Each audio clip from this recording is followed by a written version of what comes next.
اللہ تعالی جل مجدہ الکریم کے لیے زامباد درود و سلام نبی محترم شفیع محتشم آقا کل ختم رسول دانا سبل احمد مجتبی جناب حضرت محمد مصطفیٰ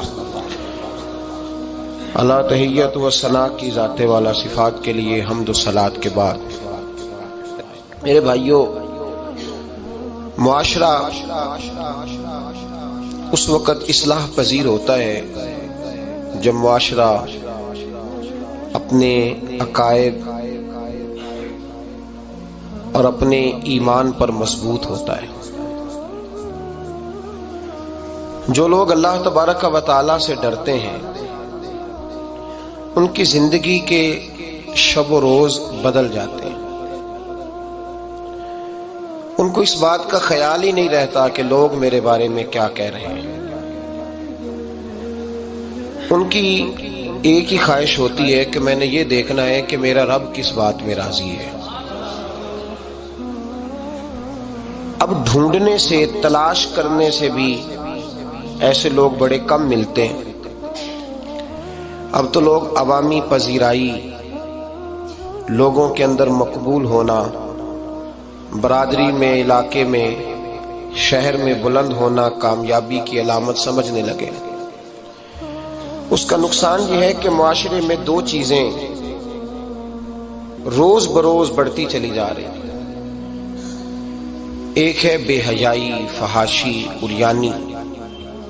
روز ایک نیا دروازہ کھلتا ہے، اس کا روز نیا دروازہ کھلتا ہے۔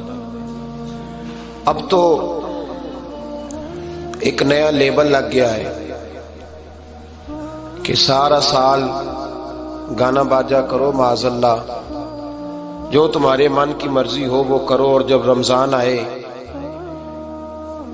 تو کچھ چند پرچوں پہ حدیثیں لکھ کے ٹی وی پہ بیٹھ جاؤ اور لوگوں کو بتاؤ کہ اسلام شاید وہ والا مذہب ہے جو کہتا ہے سارا سال مرضی کرے، رمضان آئے تو حدیث پڑھنی شروع کر دے، اور یکم رمضان سے 29 تک دوپٹہ سر پہ رکھو، اور جب عید والا دن آئے تو اتار دو۔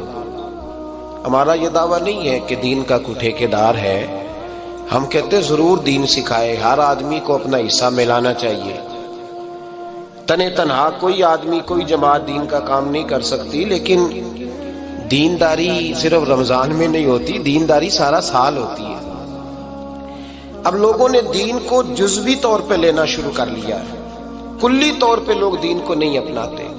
شادی کے پروگرام منگنی سے لے کر بارات کے بیٹھنے تک سارے کام غیر شرعی ہوتے ہیں۔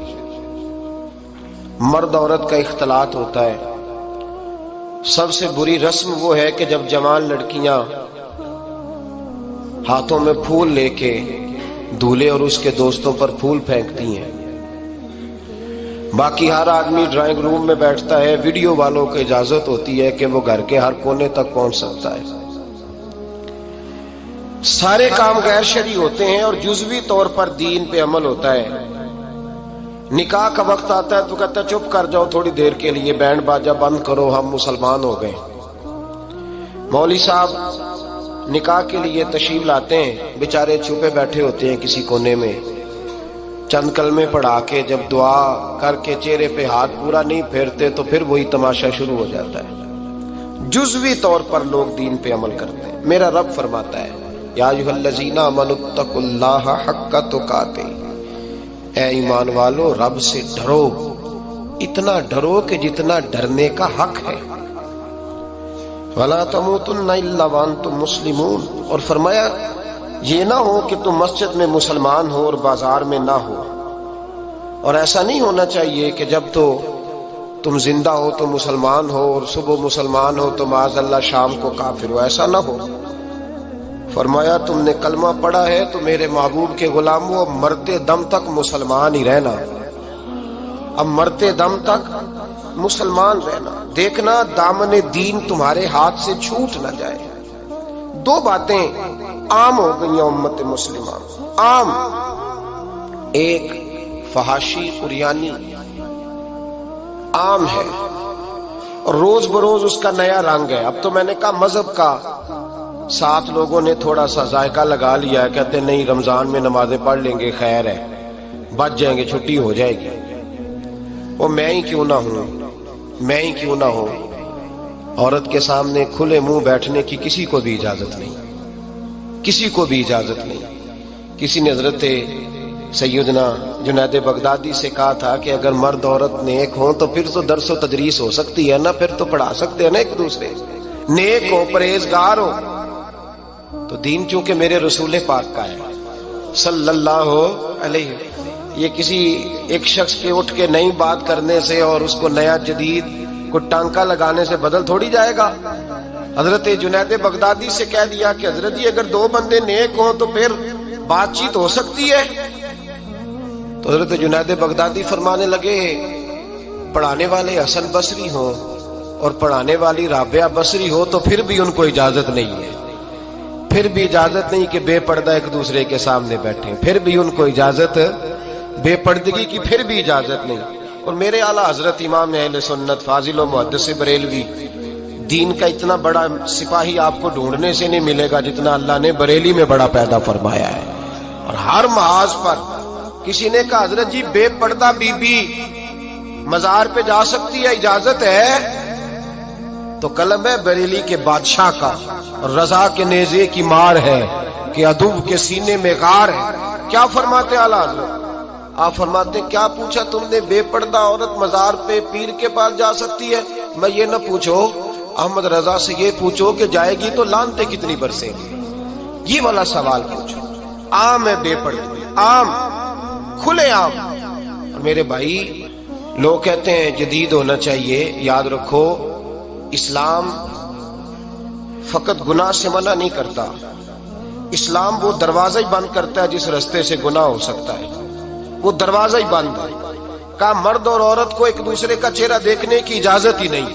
میرے رسول کریم صلی اللہ علیہ وسلم نے فرمایا زنا صرف مرد اور عورت کی خلوت صحیحہ کا نام تھوڑی ہے، فرمایا جس نے اپنی آنکھ کو گندا کیا وہ آنکھ کا زانی ہے، اور جس شخص نے اپنے کان سے بری بات سنی وہ کان کا بدکار ہے، اور محبوب فرماتے ہیں جس نے اپنی آنکھوں سے بری چیز کو دیکھا وہ آنکھ کا، اور جس نے بول کر لذت کا یہ سامان فراہم کیا وہ زبان کا زانی ہے، اسے بھی قیامت کے دن اسی طرح پوچھا جائے گا جس طرح زانی کو پوچھا جائے گا۔ میرے بھائی امت مسلمہ کا وقار میرے رسول کریم علیہ الصلوۃ والسلام کے غلاموں کے دلوں میں شرم و حیا بھر دیا گیا۔ علامہ واقدی کہتے ہیں حضرت سعد بن ابی وقاص نے مدائن فتح کیا۔ مدائن کا ایک شہر تھا، اس کی بڑی بڑی اونچی بلڈنگیں تھیں، جو آدمی بھی جاتا تھا وہ سب سے پہلے جس شہر کی کوئی چیز معروف ہوتی ہے لوگ اس کو دیکھتے ہیں، اونچی اونچی بلڈنگیں تھیں، سب سے زیادہ اس شہر کے لوگوں نے اونچے مکانات اور زیادہ تعمیرات کر رکھی تھی۔ حضرت سعد بن ابی وقاص لشکر لے کے گزرے تو لشکر میں بوڑھے لوگ نہیں ہوتے، جوان لوگ ہوتے ہیں، توانا لوگ ہوتے ہیں، اور بڑے جیدار سپاہی تھے، 10,000 صحابہ کی جماعت تھی۔ حضرت سعد بن ابی وقاص امیر لشکر تھے۔ اب عیسائیوں نے ایک چال چلی، انہوں نے کہا مسلمان جب بازار سے گزریں گے لڑائی تو ہم ان کے ساتھ لڑ نہیں سکے، ہم وہ والا طریقہ اختیار کرتے ہیں کہ مسلمان قابو میں آ جائیں گے، ہم عورت کو بطور تیر کے استعمال کرتے ہیں، ہم اس کو بطور جال کے پھینکتے ہیں۔ کیا کیا؟ عورتوں کے ہاتھوں میں پھول دیے، پلیٹیں پکڑائیں، بلڈنگوں کی چھتوں پہ کھڑا کر دیا، فرمایا تم ان پر پھول پھینکنا، اگر 2-4 سپاہی بھی ہم اپنے قابو میں کرنے میں کامیاب ہو گئے تو دراڑ تو پڑ گئی نا، تم ان پر پھول پھینکنا۔ یہ دیکھیں رسم چلی کہاں سے، ہم نے اپنا لی ہے، چلی کہاں سے اور ہم نے اس کو اخذ کر لیا، رواج بن گیا۔ حضرت سعد بن ابی وقاص رضی اللہ تعالیٰ عنہ جب اس بازار سے گزرے تو آگے آگے امیر لشکر کا گھوڑا تھا، پیچھے 10,000 صحابہ گھوڑوں پہ بیٹھے ہیں۔ حضرت سعد بن ابی وقاص سے نظر اٹھا کے دیکھا تو عورتیں تو کھڑی ہیں، پھول لیے، کفر کی چال کو سمجھ گئے کہ یہ بے حیائی کا جال پھینک کے ملت کے جوانوں کے دلوں سے غیرت ایمانی چھیننا چاہتے ہیں، یہ مسلمانوں کے دلوں سے تقوی کی روشنی چھیننا چاہتے ہیں، یہ قرآن پاک کا سرور اور عبادت کا نور چھیننا چاہتے ہیں، یہ بے حیائی کا کلک لگا کے ان کے دلوں سے رسول اللہ کا درود چھیننا چاہتے ہیں، یہ محبت رسول کے سوتے خشک کرنا چاہتے ہیں۔ جب دیکھا تو فوری طور پہ گھوڑے پہ چڑھے اور جناب سعد نے قرآن پڑھنا شروع کر دیا۔ وَقُلْ لِلْمُؤْمِنِينَ يَغُضُّوا مِنْ أَبْصَارِهِمْ، کہا مومنو تمہارے رب نے تمہارے نبی کی زبان سے تمہیں حکم دیا ہے کہ تم نے نظریں نیچی رکھنی ہے۔ جب حضرت سعد بن نبی وقاص نے آیت پڑھی تو صحابہ کہتے ہیں ہمیں یوں لگا کہ جیسے ابھی آیت نازل ہو رہی ہے اور سیدھی دلوں سے ٹکرا رہی ہے۔ 10,000 کا لشکر گزر گیا، عورتیں پھول پھینکتی رہیں، لیکن کسی ایک صحابی نے بھی نظر اٹھا کے نہیں دیکھا۔ جب لشکر گزرا تو ان بیبیوں نے پلیٹیں پھینکی اور کہنے لگی یہ عیسائیوں تم کتنے نالائق اور کس قدر بڑے تم بد تہذیب ہو کہ اپنی عورتیں استعمال کرتے ہو لوگوں کو قابو کرنے کے لیے، کس قدر تم زیادہ غیرت سے گرے ہوئے ہو، اور یہ کتنا اعلیٰ طبقہ ہے کہ ہم دادے توجہ دیتی رہی، انہوں نے پلٹ کے نہیں دیکھا، کہنے لگے تم جھوٹے ہو، اور جس رسول کے غلام اتنے اعلیٰ درجے کے پائے کے حیا والے ہیں وہ نبی کتنی شان والا ہوگا۔ بیبیوں نے کلمہ پڑھنا شروع کر دیا۔ بھائی یاد رکھیں یہ جو آج جگہ جگہ مسلمانوں کے خلاف کفر کی سازش ہے، میری ملت کا جوان روز رات کو 10 میسج ٹائپ کرتا ہے، یہ روز رات کو 20 نمبر اپنے موبائل پہ رکھتا ہے اور فخر کے ساتھ بیان کرتا ہے، اور بڑی تکلیف کے ساتھ بات کہنی پڑتی ہے کہ اس کے ابا جی کو بھی پتا ہے کہ بچے کے موبائل میں نمبر ہیں، اس کے گھر والوں کو بھی پتا ہے، اور لوگ ہیں کہ اس کو ایک شغل سمجھ کے، ایک چھوٹا سا بچے کا شوق سمجھ کے اس کو درگزر کر رہے ہیں۔ تجھے پتا نہیں کہ جب انسان کی یہ سوچ ہوتی ہے، جب اس کا یہ نظریہ ہوتا ہے تو ایمانی قوتیں کتنی زائل ہوتی ہیں۔ جب نوجوان کی نظر کے اندر عیب پیدا ہوتا ہے تو پھر اس سے نماز کی لذت جاتی رہتی ہے، قرآن پاک کا ذائقہ جاتا رہتا ہے، درود پاک کا ذائقہ جاتا رہتا ہے۔ اٹھائیے مسند امام احمد بن حنبل، میرے رسول کریم صلی اللہ علیہ وسلم کی بارگاہ میں صحابی نے آ کے عرض کی یا رسول اللہ میں بڑی اچھے طریقے سے وضو کرتا ہوں، ٹائم نکال کے مسجد آتا ہوں، حضور میں پابندی سے پڑھنے کی کوشش کرتا ہوں، لیکن اے معصوم آمنہ یا رسول اللہ میرا نماز میں دل نہیں لگتا، حضور میری طبیعت نہیں جمتی، میرا دوڑ جانے کو دل کرتا ہے، کوئی نسخہ بتلائیے۔ محبوب نے فرمایا تو اپنی نظر کو پاک کر لے، تیرے نبی کا وعدہ ہے تیرا نماز میں دل لگنا شروع ہو جائے گا۔ اپنی نظر میں پاکیزگی پیدا کر۔ محمد بن قاسم آئے، اگر یہ بات آپ کی سمجھ میں آ گئی تو حد ہو گئی۔ محمد بن قاسم جب یہاں آئے نا ہندوستان میں تو عجیب واقعہ لکھا ہے ان کے حالات میں۔ یہاں آئے تو نیا علاقہ تھا، ہندوستان کی سڑکوں سے چوکوں سے واقف نہیں تھے۔ جب تشریف لائے راجہ دہر ان کے مقابلے میں تھا، جنگ کرنی تھی، لشکر لائے تو خود بھی ابھی 17 سال یا 19 سال کے جوان تھے، اور ساتھ بھی لشکر جوانوں کا تھا۔ ایک بزرگ تھے قافلے میں، بزرگ کہتے ہیں میری محمد بن قاسم سے ملاقات ہوئی تو میں نے اس شخص کے چہرے پر پریشانی دیکھی، شدید تکلیف میں دیکھا، تو میں نے کہا جرنیل مسلمانوں کے تو کس پریشانی میں ہے؟ تو محمد بن قاسم کہنے لگے پریشانی یہ ہے کہ ہم عربی ہیں، یہ عجم کا علاقہ ہے، ہم تو رستوں سے بھی واقف نہیں۔ راجہ دہر سنا ہے بڑی فوج ہے، بڑی طاقت ہے، بہت پرانا یہاں کا رہنے والا ہے، چھوٹے چھوٹے مورچوں کا پتہ ہے، رستوں کا پتہ ہے، کیسے جنگ ہوگی؟ میں پریشان ہوں کہ مقابلہ کیسے ہوگا؟ وہ بزرگ کہتے ہیں میں نے بھی دعا کی، تسلی دی، میں نے کہا اللہ تیری مدد کرے گا۔ میں گزر گیا، 3-4 دن کے بعد ملاقات ہوئی تو میں نے محمد بن قاسم کے چہرے پر بڑی روشنی دیکھی، ہنستے اور مسکراتے دیکھا، توانائی دیکھی، وقار دیکھا، اطمینان اور سکون دیکھا۔ میں نے کہا خیریت تو ہے، پرسوں ترسوں تو بڑے پریشان تھے، آج کیا ہوا؟ اگر یہ بات سمجھ میں آ گئی میری ملت کے جوان کے، اگر یہ بات سمجھ میں آ گئی تو شاید اسے ڈھب اور سلیقہ آ جائے جینے کا، شاید یہ سمجھ جائے کہ میری توانائی کا راز کہاں ہے۔ کہنے لگے بھائی پرسوں ترسوں بڑے پریشان تھے، آج کیا ہوا؟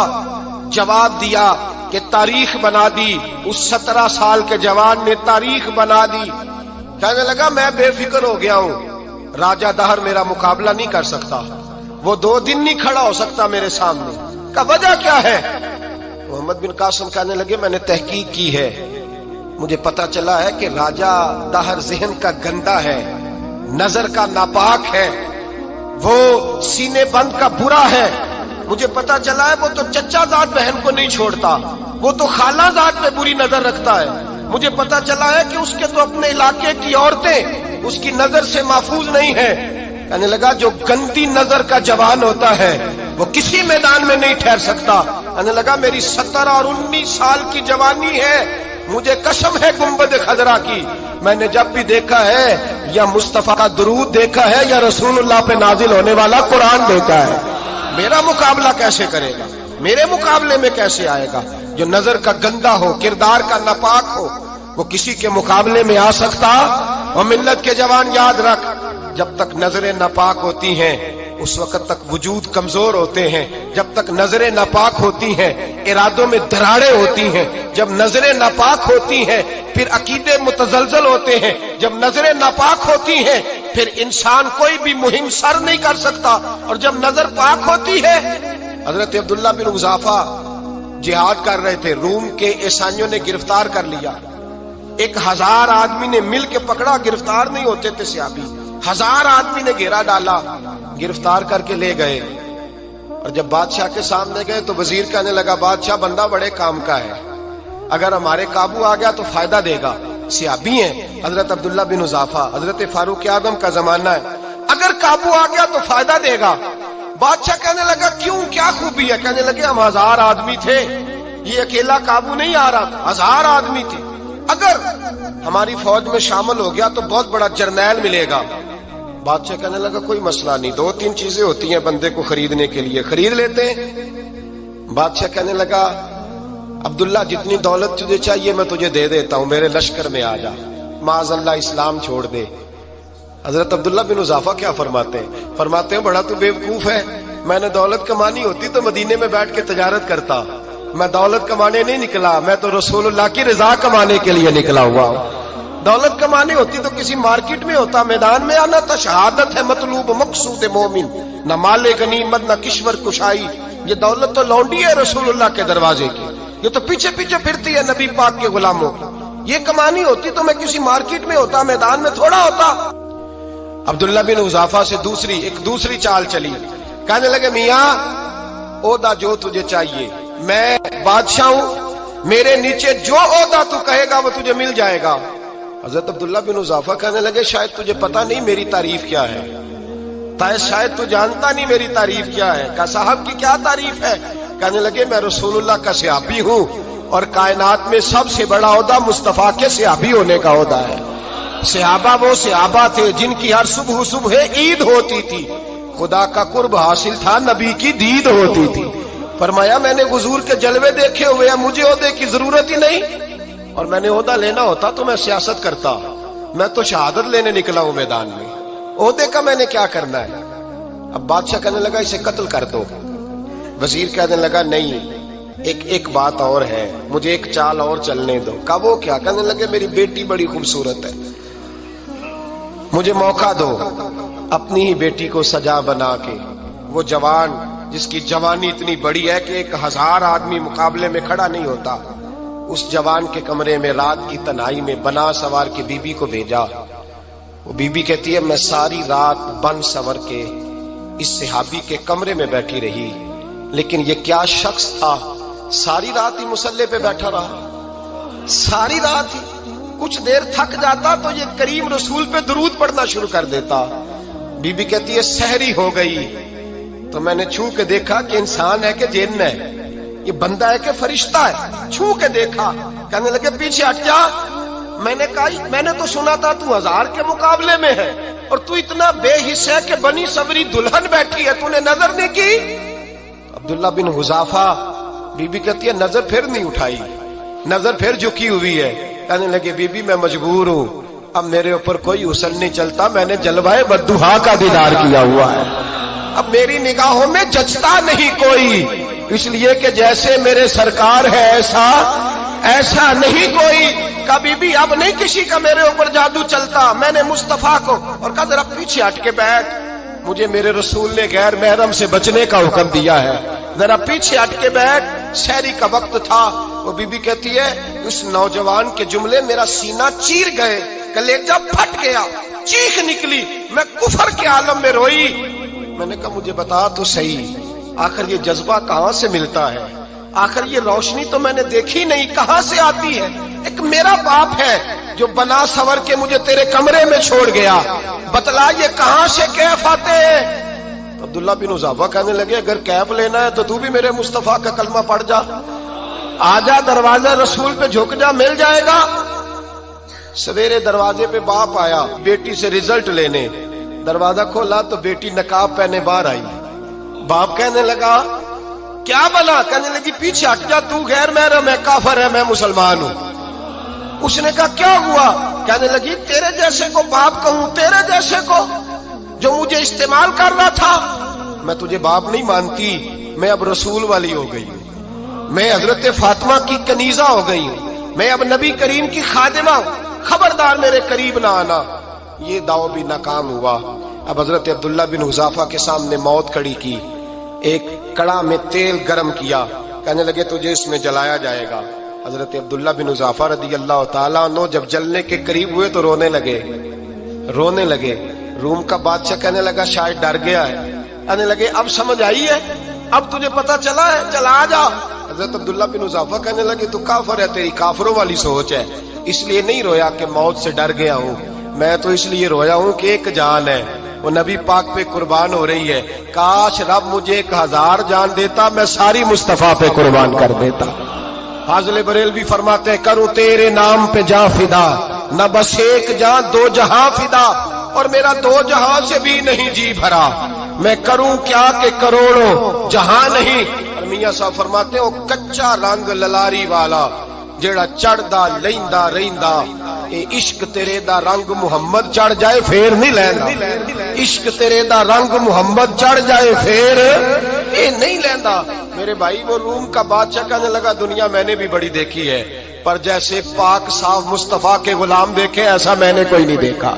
او بھائیو، نظر پاک ہو، روح پاک ہو، مزاج پاک ہو، پھر انسان بڑے بڑے کام کرتا، پھر وہ مہمات کو سر کرتا، پھر وہ صرف ایک گھر کے لیے نہیں، وہ ملت کے لیے فائدہ مند ہوتا ہے، پھر وہ گھرانوں کو لے کر چلتا ہے، پھر وہ بڑے بڑے معاشرے تشکیل دیتا ہے۔ میرے رسول کریم صلی اللہ علیہ وسلم نے پاک صاف ذہن کے لوگ تیار کیے۔ حضرت مرثد فرماتے ہیں میں ایک عورت پہ عاشق تھا، جب کلمہ پڑھا نبی پاک نے میری پشت پہ ہاتھ پھیرا، میں نے کہا حضور کوئی نصیحت؟ نبی پاک نے فرمایا نظر کو پاک رکھنا۔ آپ فرماتے ہیں عورتیں میرے پیچھے بھاگا کرتی تھیں اور مجھے کہا کرتی تھی اب تو دیکھتا کیوں نہیں؟ تو میں نے کہا پتا مجھے بھی نہیں، مصطفیٰ کی ایک نظر ہوئی ہے، رب نے سارے محل کو چہل دور فرما دیے، سارا کچھ ہی بدل گیا۔ ملت کے جوانوں یاد رکھو اس بات کو، یہ پاکیزگی، یہ نظر، یہ پاکیزگی، یہ مزاج، یہ انسان سے بڑے کام کرا لیتی ہے، اور اگر تیری نظر ناپاک رہتی ہے پھر تو کچھ نہیں کر سکتا، پھر تیری زندگی ایک ایسے قید خانے میں قید ہو گئی ہے جو تجھے 2 قدم بھی نہیں چلنے دے گی۔ سب سے پہلے مزاج کی پاکیزگی، اور دوسرا اصلاح معاشرہ کے لیے اہم درس یہ ہے اپنے آپ کو پاک صاف رکھیں، ذہنی طور پر، نظریاتی طور پر، اور دوسرا درس یہ ہے میرے بھائی ظلم اور زیادتی سے بچیں، پاک صاف رہ کے وقت شروع کریں، اور کسی جگہ بھی کوئی زیادتی، کوئی ظلم، میرے نبی کریم صلی اللہ علیہ وسلم کے مزاج کو اگر آپ دیکھیں گے نا، ہمارے معاشرے میں آج سب سے زیادہ زیادتی پتہ کون سی ہوتی ہے؟ لوگ عزتیں پامال کرتے ہیں، بدگمانیاں کرتے ہیں۔ ابو جہل یہ کام کرتا تھا کہ وہ نبی پاک صلی اللہ علیہ وسلم پر، صحابہ پر معاذ اللہ شخصی اعتراضات کرتا تھا، شخصی۔ عزیزو، جب آدمی کا کسی سے اختلاف ہوتا ہے نا، یا کسی کو پسند نہیں کرتا یا کسی کو ریجیکٹ کرنا چاہتا ہے تو شخصی اعتراضات کرتا ہے، نیچے اترتا ہے، کمزور بات کرتا ہے، چھوٹی بات کرتا ہے۔ اور ہمارے زمانے میں تو یہ کام حسد کی وجہ سے ہوتا ہے، بڑے بڑے جماعتیں ٹوٹ جاتی ہیں، ملتوں کا شرازہ بکھر جاتا ہے، لیکن لوگ اپنی اس حرکت سے باز نہیں آتے، ساری زندگی ذاتی اور نجی اعتراضات کرتے رہے۔ ابو جہل کے اندر ہزاروں عیب پائے جاتے تھے، شرابی بھی تھا، بدکار بھی تھا، بے حیا بھی تھا، ظالم بھی تھا۔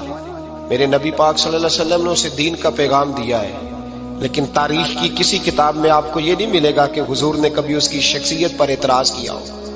یہ فرمایا ہے کہ بڑا فرعون ہے اس امت کا، لیکن نیچے اتر کر کبھی اس کی ذاتی اور شخصی زندگی پر کوئی زیادتی صحابہ کی طرف سے اور نبی پاک کی طرف سے، بہت بڑی بات سمجھا رہا ہوں اگر آپ کی سمجھ میں آئے تو، ہم ذاتیات پر اترتے ہیں، ذات پر اتر کر زیادتی کرتے ہیں، ذات پر۔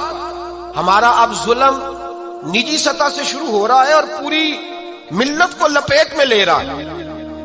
پوری ملت چھوٹی چھوٹی زیادتیاں ہیں جو پورے معاشرے کو اپنی لپیٹ میں لیتی ہیں۔